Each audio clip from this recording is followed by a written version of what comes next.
Have you ever had a bear in your attic or in your basement? No, I can't say I have. Me neither. Only two dogs. Oh, there you go.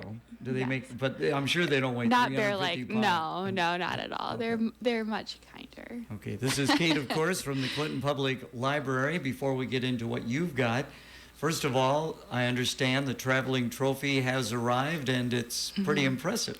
Yes, so we did receive our Clinton Reading Challenge Grand Champion trophy that is now displayed near the front desk at the library. So we're pretty excited about it.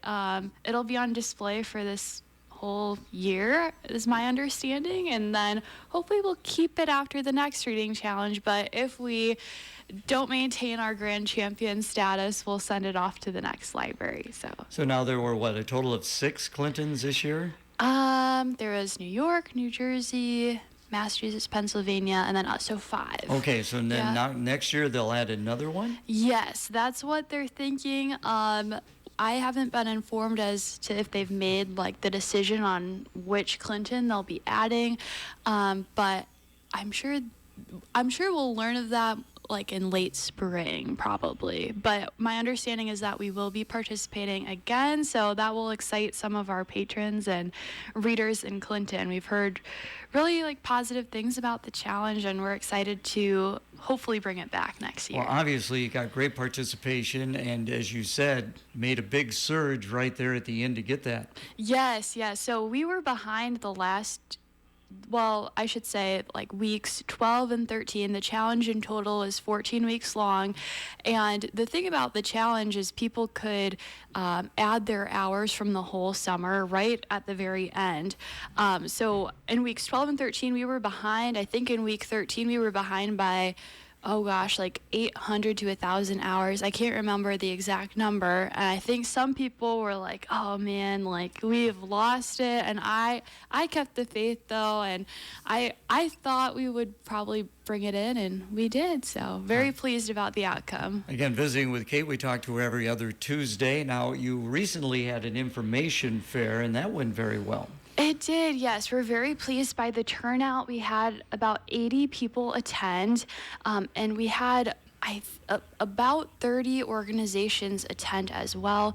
So that event was all about bringing local nonprofits or just area groups together to allow people to learn about the resources that are available to them.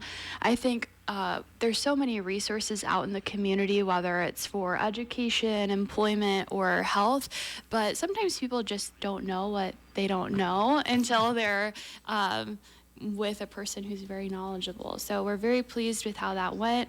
The library was very lively that day, so it was really fun. So what were some of the comments that you heard from the vendors that were there and then the people attending? Yeah, I would say that most organizations that I talked to were very excited about the turnout. They said that they had a lot of great conversations with people. Sometimes at those kind of events where it's tables, like sometimes perhaps the conversation doesn't flow, or like they don't know exactly what the attendees are looking for. So the vendors were pleased with what they were able to share with attendees, and attendees really said that it was a good event as far as learning what they didn't know, and just we had a great variety of groups there, so yeah, all positive all around, I would say. So what was the free food? I remember that in your ad. Yes, they were little deli sandwiches Okay. and chips and water, so Okay. we were able to get rid of most of those sandwiches, so very people good. liked them. I would think so. So what do we got to talk about today? Yeah, so we have 2 spooky events. 'Tis the season, I guess, with Halloween coming up. Our first spooky event is this Saturday, actually. So Saturday, October 12th. It is our Paranormal Stories with the Quad City Spirit Realm investigators at the library. So this group is based in Bettendorf, and they do like paranormal investigation. So they're coming to share about their like craziest investigations, and there will be a short time for like a question and answer. So it should be a really interesting presentation. Again, that's Saturday, October 12th from 2 to 3. Should be spooky if you're into that. And then next Friday, so Friday, October 18th, we're hosting a fun teen event. Teens can make a craft and watch a movie. It's called Frankenplush. The idea is that we're going to have stuffed animals that they can like sew them differently. My coworker Aiden is organizing this, and you can tear apart stuffed animals and sew them back together in a spooky fashion. So that's on Friday, next Friday from 4:30 to 7, and folks do need to register for that because we'll be providing pizza. So 2 events that are fun and a little, different as far as the Halloween spooky season is upon us. So we're excited for those.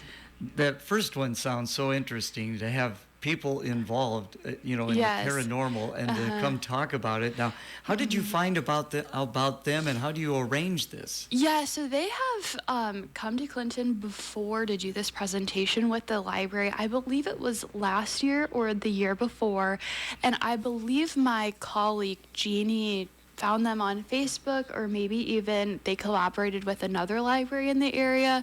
We're really good about kind of knowing what other libraries are doing or what's something that would interest people in Clinton. So that's how that collaboration came up. Usually like social media, and she's like, oh, I think people would be kind of interested in this. I mean, a lot of people like scary movies or doing something spooky this time of year, and this is definitely something that's a little spooky and different, and it's absolutely free. So it's kind of a fun event. Of course, it's encouraged that folks are 14 or older. Of course, that's like a recommendation. So do with that what you will. But it'll be fun. I did not attend the last event. Unfortunately, I can't attend this Saturday. I'll be out of town, but I think it'll be fun. Yeah.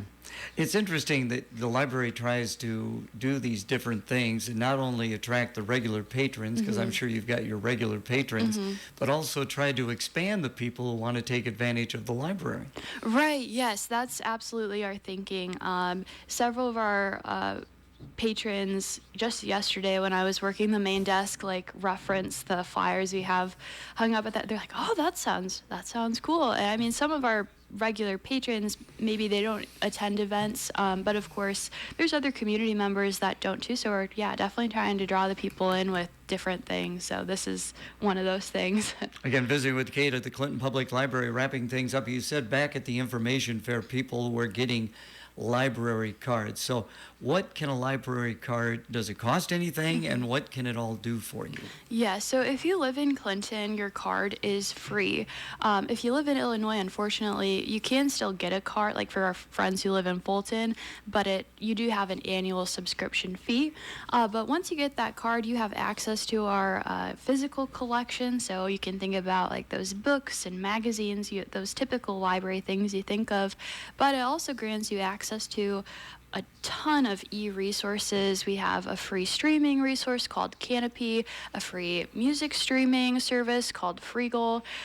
So the resources it grants you is there's just a lot out there, and we like to think there's something for everybody. So people can sign up for a library card by bringing in a photo ID with them to the library, and if it doesn't have their current address on it, they'd have to bring something to verify that address, but that's all we need to sign people up. Very good. Always great to visit with you. If people would like to find out more information about the library, how can they do that? Yes, the best way to find out information is going to our website. It's www.clintonpubliclibrary.us. All right, Kate, thanks so much. Yeah, thank you, Gary.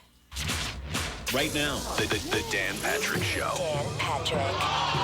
The Browns moved on from Joe Flacco. Then they brought in Jameis Winston.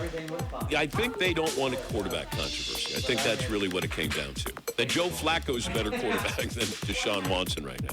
So they move on from him, and he's still able to play at a pretty high level. The Dan Patrick Show. Dan and the Danettes and you are